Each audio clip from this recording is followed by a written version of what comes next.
Right. So high-tech anthropology is the term that we use to describe the process through which we learn what our clients' users want and need and design solutions to meet those needs.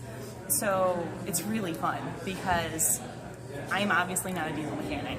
And if we've had multiple projects now that have to do with diesel motor diagnostic tools. Really? Yeah, and so it's like we will go out into these garages and actually observe and watch the mechanics and learn how is it that they're troubleshooting, what problems do they have in the world today with the tools they already have, and if they had a magic wand, what kinds of things would they want a device to be able to do for them? And then we can come back with that information and come up with multiple ideas on what it would look like to design that. So we'll usually have, here, I can show you on one of these phone. Great. Oh, and it's 3 minutes to 10, just to let you know. I know you have a meeting at 10. Well, the dartboard will go off and we'll know it's standing. Okay.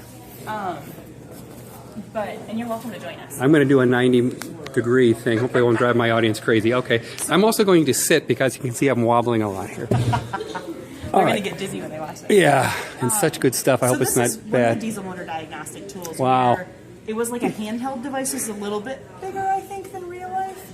But we had control over what the keypad could say. We're allowed to test different designs for that and what the screens would do, just not the form factor of the overall device. And so here's examples of all three of these have the exact same feature set for the most part. They have the same kind of tasks that we'll ask those users to go after, but they're done in totally different ways. And so when we sit down with the users to do what we call a design assessment to assess how the designs are doing, then we can find out, if we ask him to diagnose what to do about this DPF fault, and he knows exactly where to find faults versus he might stumble because either he can't find it because of the picture in this one or the language isn't right.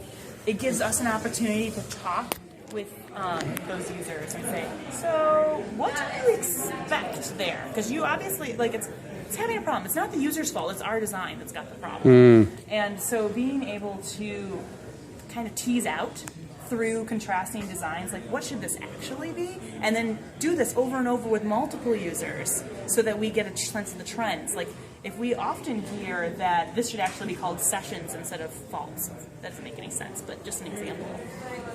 Then we know, okay, in the next round of designs that we do, we're going to try that language and see if we see that trend continue, and now they know what to do right off the bat. Fantastic. Can I show you the persona map too? Absolutely. Love to see it. Let's see if I can get a really good shot of this here now. Oh, wow. A lot of detail there.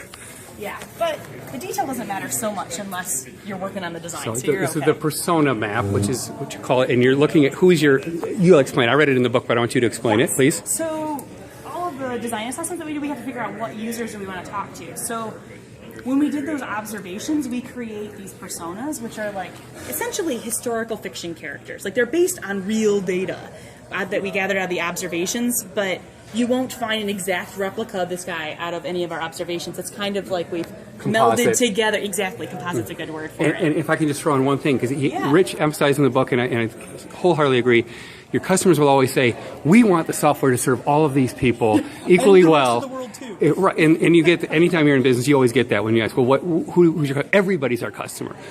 And he says, you'll crash and burn, you'll fail. And a lot of other theorists will support that. So you identify this one person in the target as your main focus persona. So this is the primary persona. When the clients get to choose which personas fall in that, because we don't decide who that is. The clients actually do, because it's their money, their business, their product. They can put one in the center circle. Now, Rich said that's difficult, though, because their instinct is to say, we're not going to give you one. We want to serve all these people equally well. So they have to hash it out. And do you give them much guidance in that, or do you just put them in a room and let them duke it out? So we're there to facilitate. So if they have questions about what we observed while we're there and they're talking about this kind of person, like a master mechanic versus a junior mechanic, we'll answer the questions and things like that. But if they start asking us what's the answer, we say that's your call. We've also had the chance, not for this project, but for a different one, we have this flow cytometer project where historically it was only the lab supervisor that was able to use this device because the data that comes out of it, if you screw it up the first time, it's gone forever. And we were able to, with one question, it sounds like, it wasn't there, but say, you know what, if you put the grad assistant in the center of your persona map and made it safe for the software to be able to do that. And the lab supervisor is still on the map somewhere. She's still a user. But if you made it safer for Brad to be able to use that, can you imagine what that would look like for all the Emilys, those lab supervisors who are now freed up to do all the things they need to do rather than being tied down to having to be the only one that can use the machine? And the client thought there was a lot of hubbub about, oh my God, I don't think we can do that, we can't do that. And then finally they said, you know what, maybe it's interesting to try it. And that was really fascinating to watch that take off in the market, and it did really, really well. In fact, Rich mentions that in the book, and just read that story this morning. The other thing that he mentions in tandem with what you said was the client finally realized there are 5 Brads, or the assistants, for every Emily. So even though Emily's the big decision maker, and as you said, once she got the light went on, if I can free myself up by giving this to Brad, but also since the market for Brads is so much larger, we're probably going to sell more of them. Yeah, more opportunities because there are just more users. So if we cater to the people who are really using or are more likely to use it under this scenario, we'll probably sell more and have more happy users. Also true.